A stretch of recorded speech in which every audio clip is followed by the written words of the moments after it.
अब सौंप दिया इस जीवन का सब भार तुम्हारे चरणों में है, जीत तुम्हारे चरणों में है, हार तुम्हारे चरणों में। जय श्री हरि। प्यारे भक्तों, आप सभी का स्वागत है।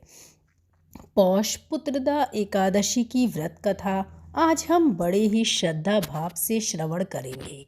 धर्मराज युधिष्ठिर कहने लगे कि हे भगवान, आपने पौष कृष्ण एकादशी अर्थात सफला एकादशी का महात्म्य बताकर बड़ी कृपा की है। अब आप कृपया करके मुझे पौष माह के शुक्ल पक्ष की एकादशी के विषय में भी बतलाइए।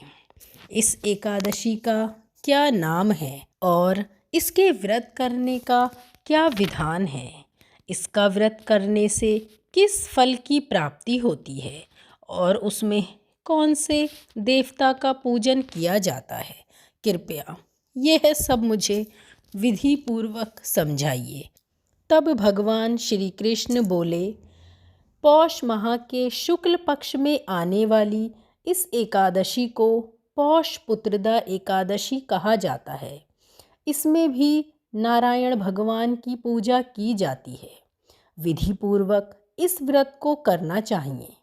इस चर और अचर संसार में पुत्रदा एकादशी के व्रत के समान दूसरा कोई व्रत नहीं है। इसके पुण्य से मनुष्य तपस्वी, विद्वान और लक्ष्मीवान होता है। इसकी मैं एक कथा कहता हूँ, सो तुम ध्यान पूर्वक सुनो। पौष पुत्रदा एकादशी की व्रत कथा। भद्रावती नामक नगरी में सुकेतुमान नाम का एक राजा राज्य करता था। उसका कोई पुत्र नहीं था। उसकी स्त्री का नाम शैव्या था। वह निपुत्री होने के कारण सदैव चिंतित रहा करती थी।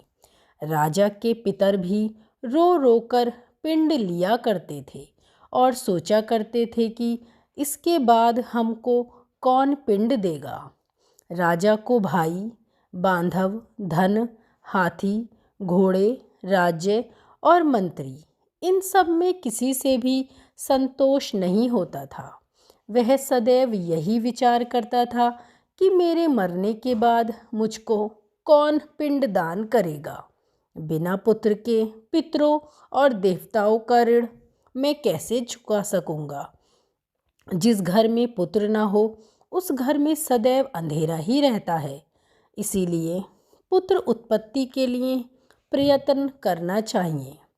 जिस मनुष्य ने पुत्र का मुख देखा है वह धन्य है। उसको इस लोक में यश और परलोक में शांति मिलती है, अर्थात उनके दोनों लोक सुधर जाते हैं। पूर्व जन्म के कर्म से ही इस जन्म में पुत्र, धन आदि रत्न प्राप्त होते हैं। राजा इसी प्रकार रात दिन चिंता में लगा रहता था। एक समय तो राजा ने अपने शरीर को त्याग देने का निश्चय किया, परंतु आत्मघात को महान पाप समझकर उसने ऐसा नहीं किया। एक दिन राजा ऐसा ही विचार करता हुआ अपने घोड़े पर चढ़कर वन को चल दिया तथा पक्षियों और वृक्षों को देखने लगा। उसने देखा कि वन में मृग, व्याघ्र, सूअर, सिंह, बंदर, सर्प आदि सभी भ्रमण कर रहे हैं। हाथी अपने बच्चों और हथनियों के बीच घूम रहा है। इस वन में कहीं तो गीदड़ अपने कर्कश स्वर में बोल रहे हैं, कहीं उल्लू ध्वनि कर रहे हैं। वन के दृश्यों को देखकर राजा सोच विचार में लग गया। इसी प्रकार आधा दिन बीत गया। वह सोचने लगा कि मैंने कई यज्ञ किए, ब्राह्मणों को स्वादिष्ट भोजन से तृप्त किया, फिर भी मुझको दुख प्राप्त हुआ। आखिर ऐसा क्यों हुआ? राजा प्यास के मारे अत्यंत दुखी हो गया और पानी की तलाश में इधर उधर फिरने लगा। थोड़ी दूर पर राजा ने एक सरोवर देखा। उस सरोवर में कमल खिले थे तथा सारस, हंस, मगरमच्छ आदि विहार कर रहे थे। उस सरोवर के चारों तरफ मुनियों के आश्रम भी बने हुए थे। उसी समय राजा ने दाहिने अंग को फड़कते हुए महसूस किया। राजा शुभ शकुन समझकर घोड़े से उतरकर मुनियों को दंडवत प्रणाम करके बैठ गया। राजा को देखकर मुनियों ने कहा, हे राजन, हम तुमसे अत्यंत प्रसन्न हैं। तुम्हारी क्या इच्छा है, सो कहो। राजा ने पूछा, महाराज, आप कौन हैं और किस लिए यहाँ आए हैं, कृपया करके बताइए।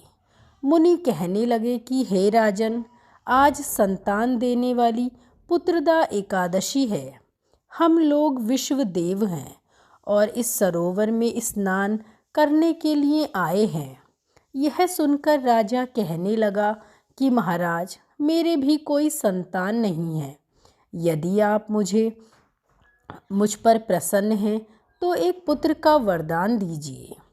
मुनि बोले, हे राजन, आज पुत्रदा एकादशी है।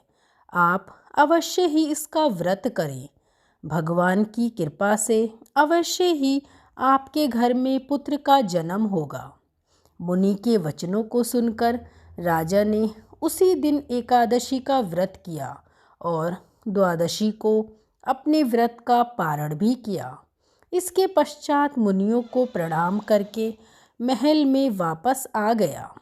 कुछ समय बीतने के बाद रानी ने गर्भ धारण किया और 9 महीने के पश्चात उनके एक पुत्र हुआ।